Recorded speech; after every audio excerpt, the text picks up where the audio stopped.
Hi, I'm Ashley and this is Chase. And today I am showing you my Book Grocer haul. One of the first boxes that I bought was the Science box, Science Bargain box.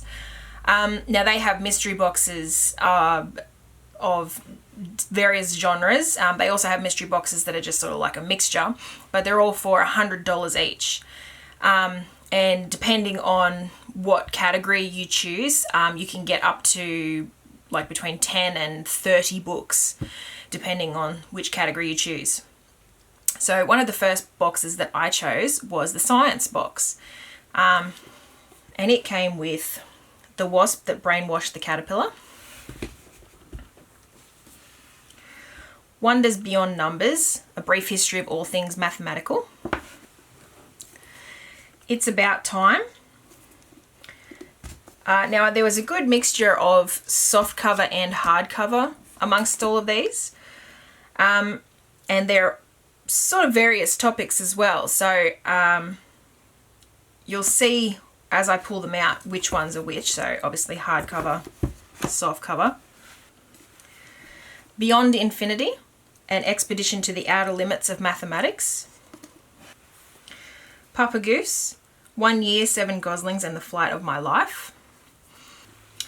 The Book of Humans, The Story of How We Became Us.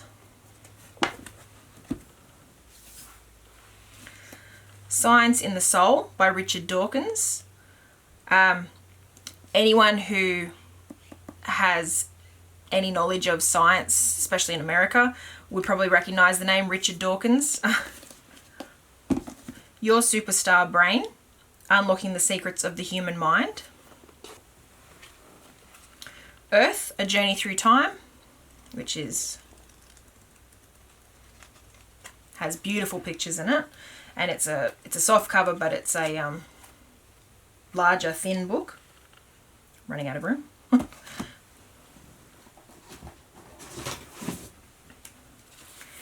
And this big hardcover, The Chemistry Book. From Gunpowder to Graphene, 250 Milestones in the History of Chemistry.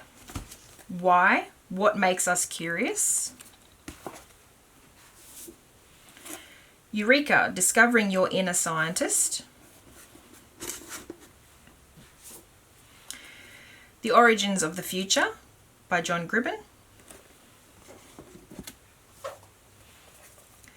Discoverer of the Genetic Code, Francis Crick.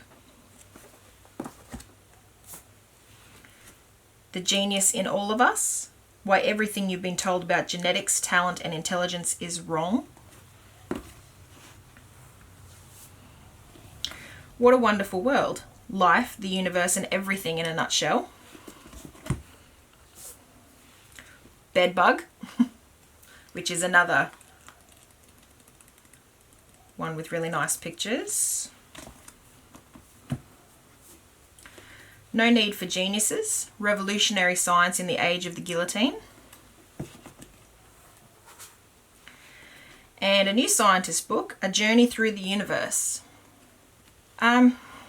So I also had some other books, and I'm just now realizing that I think I've actually ordered 2 separate science boxes because this is way too many books to have been in the one box. Because I also have all these hardcovers. Einstein and Culture. The Nature of Nature. The Discovery of Superwaves and How It Changes Everything. Almost Human. The Astonishing Tale of Homo naledi and the Discovery That Changed Our Human Story. I have read this one. The Telescope in the Ice. Inventing a New Astronomy at the South Pole. The Eureka Factor, Aha Moments, Creative Insight and the Brain. Life on the Edge, The Coming of Age of Quantum Biology. Age of Discovery, Navigating the Risks and Rewards of Our New Renaissance. Restless Creatures, The Story of Life in 10 Movements. So I'll go through these one by one and give you the synopsis so that if they look interesting to you, if you're like me and judge books completely on their covers when you're buying them, you can search for the titles and find them yourself. So we have Eureka, Discovering Your Inner Scientist. When it comes to science, many of us find ourselves feeling intimidated, whether by the math or the long years of school necessary to become a scientist. And some of us are put off by the fact that it doesn't seem to have much to do with what we do every day. Well, physicist Chad Orzel has some happy news for all of us who feel science just isn't our thing. It is. In his new book, Eureka, Orzel makes the case that all of us are already doing science just about every time we do anything. Science, he shows, is less about facts than process. Looking, thinking, testing and telling, all things people do daily. Would that popcorn taste better with cayenne? Would it be faster to drive 2 blocks east of Main Street? Just by asking, we're doing science. Drawing on both everyday experience and the extraordinary history of science, Orzel makes the case that we can all learn to do science better, whether at home, work or the lab. Eureka is essential reading for all people, young or old, who find themselves asking, I wonder, and just need a little help figuring out where to go next. Restless Creatures, The Story of Life in 10 Movements by Matt Wilkinson. Most of us never think about how we get from one place to another. For most people, putting one foot in front of the other requires no thought at all. Yet the fact that we and other species are able to do so is one of the great triumphs of evolution. To truly understand how life evolved on Earth, it is crucial to understand movement.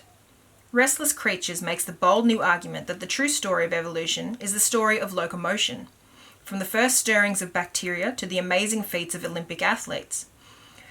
By retracing the 4 billion year history of locomotion, evolutionary biologist Matt Wilkinson shows how the physical challenges of moving from place to place, when coupled with the implacable logic of natural selection, offer a uniquely powerful means of illuminating the living world.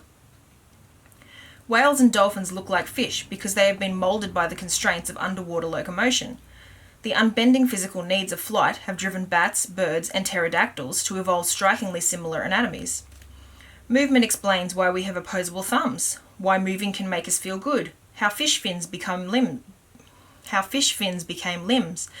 and even why, classic fiction notwithstanding, there are no flying monkeys nor animals with wheels.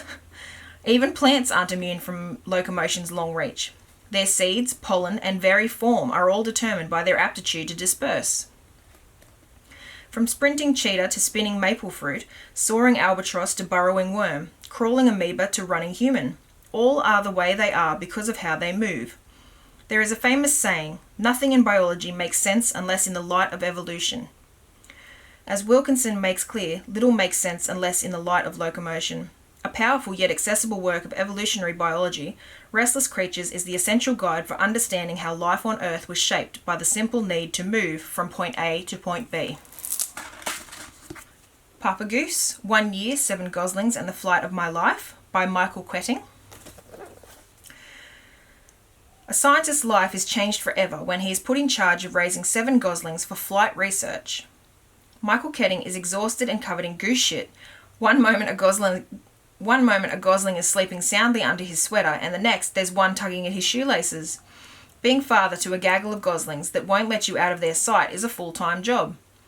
As a laboratory director, Quetting must transform the motley gang into a disciplined flight crew so researchers can gather data about weather and flight patterns. Detaching from civilization and immersing himself in the training, Quetting leads his young on daily swims, retrieves them when they go astray, and watches as their personalities develop.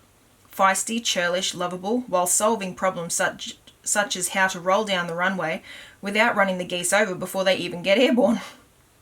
This charming book traces Quetting's heartwarming and highly entertaining adventure as Goslings Gloria, Nemo, and the rest of the crew conquer land, water, and air. By the time the journey is over, Quetting has learned from his charges more than he ever expected about nature and what it means to be human. The genius in all of us. Why everything you've been told about genetics, talent, and intelligence is wrong. For years we've been told that only some of us are blessed with certain genetic gifts, while the rest of us are destined to mediocrity. But new evidence is starting to turn this view completely on its head. Award-winning science journalist David Schenck argues for a whole new view of success. Talent is not a thing, it's a process. Genes do not dictate individual destinies. Rather, we are all the product of interactions between genes and the environment, and this is something that we can influence. The genius in all of us will make you think again not only about where human brilliance comes from, but about your own life and the genius that lies within us all. The Origins of the Future, 10 Questions for the Next 10 Years, by John Gribben. Dramatic scientific progress may soon provide answers to some of the most compelling questions about our universe, from its creation to its ultimate fate, predicts John Gribben in this accessible book. Life on the Edge, The Coming of Age of Quantum Biology, by John Joe McFadden and Jim Al-Khalili. Life is the most extraordinary phenomenon in the known universe, but how did it come to be? Even in an age of cloning and artificial biology, the remarkable truth remains: nobody has ever made anything living out of entirely dead material. Life remains the only way to make life. Are we still missing a vital ingredient in its creation? Like Richard Dawkins' The Selfish Gene, which provided a new perspective on how evolution works, Life on the Edge alters our understanding of our world's fundamental dynamics. Bringing together first-hand experience at the cutting edge of science with unparalleled gifts of explanation, John Joe McFadden and Jim Al-Khalili reveal that missing ingredient to be quantum mechanics, the phenomena at the heart of this most mysterious of sciences. Drawing on recent groundbreaking global experiments, each chapter engages with one